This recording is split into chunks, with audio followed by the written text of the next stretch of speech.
आजच्या गोष्टीचं नाव आहे अन्नाची किंमत. चला तर पाहूया.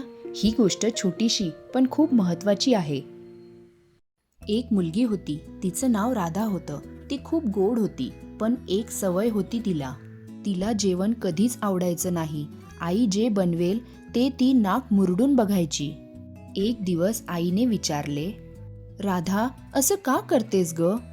ती म्हणाली, मला हे आवडत नाही.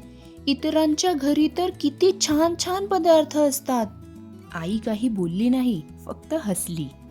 दुसऱ्या दिवशी आई तिला सोबत घेऊन एका गरीब कुटुंबाकडे गेली. तिथे एक मुलगा कोरडी भाकरी खात होता, पण तरीही आनंदाने हसत होता. राधा ते आश्चर्याने पाहत होती. आई तिला हळूच म्हणाली, बघ बाळा, आपल्याकडे भरपूर आहे, पण आपल्याला त्याची किंमत नाही. त्या क्षणी राधाच्या डोळ्यात पाणी आलं.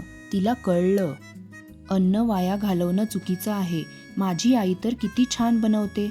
त्या मुलाकडे तर एवढे पदार्थ पण नव्हते जेवढे पदार्थ माझी आई मला रोज देते.